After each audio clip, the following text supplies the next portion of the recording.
Boyd Messer had been raising cattle in the Bighorn Basin of Wyoming for 33 years, and he'd never once watched his bull at night. Why would he? The bull was in the pasture. The cows were in the pasture. The fence was up. Morning comes. You count heads, make sure nothing's dead or missing, and you get on with the day. That's how it works. That's how Boyd's father did it. That's how every rancher Boyd knew did it. What happens between sundown and sunup is the bull's business. Boyd's days started at 5:15. Same time every morning since he was 19, and his father handed him the keys to the feed truck and said, "Your turn." Coffee from a percolator that Carol refused to replace because it still worked. Boots by the door. Coveralls over whatever he'd slept in. Out the door before the sun cleared the Absaroka Range to the west. First chore was always the same. Feed truck. The old international flatbed with the hydraulic bale bed that Boyd had rebuilt twice and his neighbor said should have been scrapped a decade ago. He'd drive to the stackyard behind the barn, fork 2 round bales onto the bed. 1,200 pounds each, alfalfa grass mix he'd put up the previous July, and haul them out to the winter pasture where the cows were already standing at the fence line, breath steaming, waiting for breakfast. Rolling out hay in December in Wyoming is not a romantic job. It's 10 degrees, the twine is frozen. Your fingers stop working after the second bale. The cows push and shove at the windrow like shoppers at a clearance sale, and you've got to keep the truck moving or they'll crowd the cab and you'll spend 20 minutes backing out of a circle of 1,100-pound animals that don't understand reverse. Boyd had done this maybe 11,000 times. He could do it without thinking, and that was the point. The hands work, the mind drifts, and by the time the hay is out and the cows are eating, you've solved whatever problem was sitting in your head when you woke up. Or at least you've stopped thinking about it, which is close enough. After hay came water. Breaking ice on the stock tanks with a sledgehammer if the overnight low went below 0, which in December in the Bighorn Basin was most nights. Then a head count. Walk through the herd, check for limping, check for cows off feed, check for calves that look dull or hunched. 30 minutes of looking at animals the way a mechanic looks under hoods. Not admiring, evaluating. By 7:30, Boyd was back at the house for a second cup of coffee and whatever Carol had made for breakfast. Eggs, usually. Toast. The kind of meal that hasn't changed in 40 years because it doesn't need to. That was December when Boyd's son Aiden came home from Colorado State for winter break. Aiden was 21, animal science major, 3rd year. He'd grown up on the ranch the way ranch kids grow up. Driving the feed truck at 12, pulling calves at 14, running the squeeze chute by 16. He knew the work. What college was teaching him was the why behind the work. The biology, the genetics, the behavior science that explained things his father had been doing by feel for 3 decades. The first morning home, Aiden was up at 5:15 without being asked. Boots on, coveralls on. Out the door beside his father like the 2 years at college hadn't happened. They loaded hay together. Aiden on the ground cutting twine, Boyd on the truck rolling bales. They broke ice on the stock tanks side by side, sledgehammers ringing in the frozen air. Did the head count together? Aiden pointing out a cow with a slight limp that Boyd had already noted but hadn't mentioned, testing whether his son still had the eye. He did. After chores, they sat in the truck with the heater running, and Aiden brought up the cameras. "Dad, I need to document nocturnal behavior patterns in domestic livestock for a class project. Can I set up cameras in the bull pasture?" Boyd looked at his son, the way ranchers look at college ideas, with patience and a little pity. "You want to film a bull sleeping. I want to film whatever he does when nobody's watching. That's the assignment." Undisturbed nocturnal behavior. The professor wants 12 nights of continuous footage. Boyd shrugged. Your time to waste. Aiden set up 4 trail cameras on fence posts around the 300-acre winter pasture where Boyd kept his herd bull. A 9-year-old red Angus named Garrison, along with 46 cows and their late fall calves. The cameras were motion activated with infrared night vision, recording continuously from dusk to dawn. The first night of footage changed everything Boyd thought he knew about his bull. Night 1. Aiden reviewed the footage on his laptop at the kitchen table the next morning. Boyd was eating oatmeal and not paying attention until Aiden said, "Dad, come look at this." The footage showed Garrison at 6:14 p.m., just after sundown. The cows were settling for the night. Lying down in groups of 4 and 5, calves tucked against their mothers, the herd clustered in the natural depression on the east side of the pasture where the terrain blocked wind. Garrison wasn't with them. At 6:14, he stood up from where he'd been resting and walked to the western fence line. Not grazing, not wandering, walking with purpose. He reached the fence, turned north, and began walking the perimeter. "He's checking the fence," Boyd said, leaning closer to the screen. "Watch," Aiden replied. Garrison walked the entire western fence line, a quarter mile, stopping 4 times to smell the air. At each stop, he lifted his head, turned it slowly, and held position for 30 to 60 seconds before moving on. When he reached the northwest corner, he turned east and walked the north fence. Same pattern: stop, smell, hold, move. The entire perimeter took him 47 minutes. When he finished, he returned to the herd, stood on the west side of the group, the upwind side, facing the direction most predators in the Bighorn Basin would approach from, and didn't lie down. He stood there from 7:01 p.m. until 4:23 a.m., 9 hours and 22 minutes, standing, not grazing, not sleeping, watching the dark. Boyd set his oatmeal down. "He does that every night?" "That's what we're going to find out," Aiden said. "Night 2. Same pattern. Perimeter walk starting at 6:09, 43 minutes. 4 stops on the west line, 3 on the north, 2 on the east. The south fence bordered a cliff face and got no attention. Nothing was coming from that direction, and Garrison apparently knew it.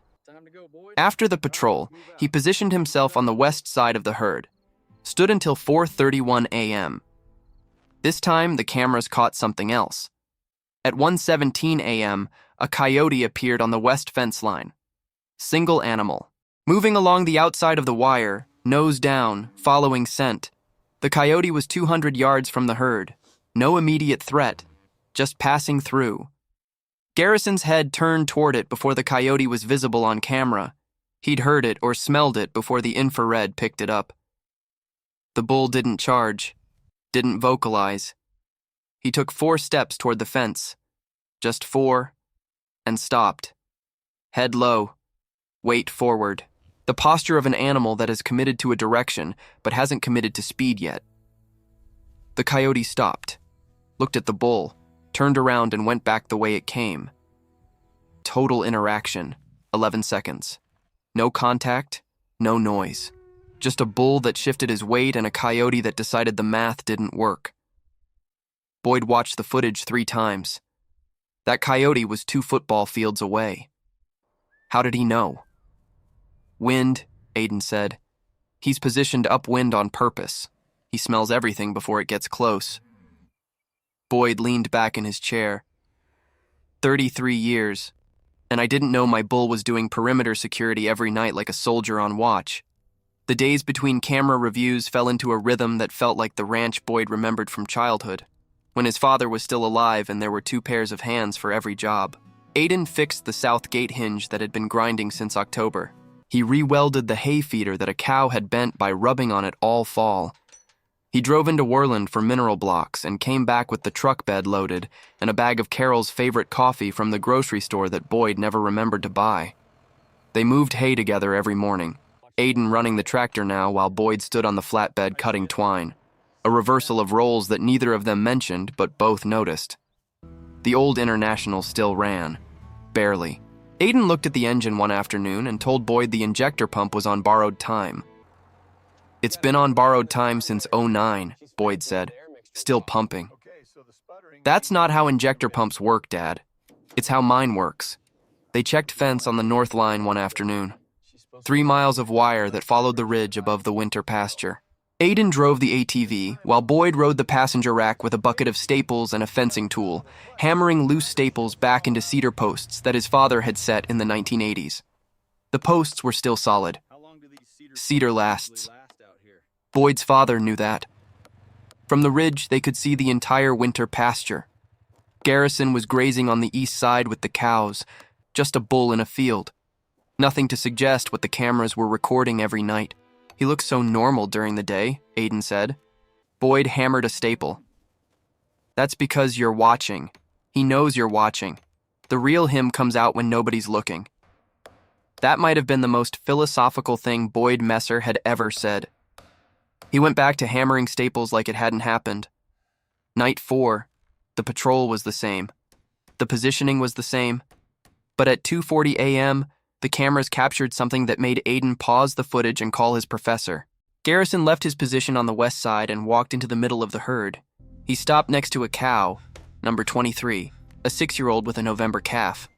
The cow was lying down. The calf was lying next to her. Nothing appeared wrong. Garrison stood over them for 4 minutes. Then he lowered his head and sniffed the cow's flank. Moved to her udder. Sniffed again. Then he walked back to his position on the west side and resumed standing. At dawn, Boyd checked the herd as usual. Cow 23 was fine. Calf was fine. Everything looked normal. 3 days later, cow 23 showed the first signs of mastitis in her left rear quarter. Mild swelling, reduced milk flow. Dr. Kate Selvig, the large animal vet out of Worland, treated it with antibiotics. Caught early, resolved in a week. You think the bull detected the infection 3 days before it was clinically visible? Aiden asked Nina over the phone. Dr. Selvig considered it. Mastitis produces changes in milk composition before swelling appears. Elevated somatic cells, bacterial metabolites that alter scent. A bull's sense of smell is roughly 40 times more sensitive than a human's. Could he detect subclinical mastitis by scent? Theoretically, yes. Has it been documented? Not that I'm aware of. Aiden noted it in his research log. Boyd just stared at the screen where Garrison had walked through a sleeping herd at 2 a.m. to check on a cow that wouldn't show symptoms for another 72 hours. Night 7. This was the footage that Boyd kept coming back to long after Aiden went back to school. At 11:40 p.m., Garrison did something the cameras hadn't recorded before. He lay down, not in his usual standing position on the west side, in the middle of the herd, among the cows. He folded his front legs, then his back, and settled into the grass. His head stayed up for about 6 minutes, still scanning, still alert. Then it dropped. Garrison slept. For 28 minutes. Deep sleep, based on the complete relaxation of his neck and the lack of ear movement. 28 minutes of a 9-year-old bull letting go of every responsibility he carried for the other 23 and a half hours of the day. Then his head snapped up. Ears forward. He was on his feet in under 3 seconds. A movement that shouldn't be physically possible for an 1,100-pound animal with 9 years on his joints, but Garrison did it the way combat veterans describe sleeping in a war zone. Not really sleeping. Just visiting sleep for a few minutes before the body pulls you back. Nothing had triggered him. No predator. No sound the cameras picked up. His internal clock simply said, enough rest. Back to work. Boyd watched that 28 minutes of sleep and felt something he didn't have a word for. Something between gratitude and guilt. That bull has been doing this for 9 years, Boyd said quietly, every night. 9 years of walking the fence, standing watch, sleeping half an hour out of 24, checking cows he can smell or getting sick before I can see it. And I've been paying attention to his breeding numbers and his weaning weights, and not once in 33 years, did I ask what he was doing when the sun went down. Aiden's footage kept recording through the 12-night assignment. The patterns held with minor variations. Garrison patrolled the perimeter every evening between 6 and 7. Positioned himself upwind on the threat side. Stood watch for 8 to 10 hours. Slept between 18 and 40 minutes total per night. Made 1 to 3 midnight checks on specific cows or calves, always approaching quietly, always sniffing rather than touching. He responded to predator presence twice more during the 12 nights.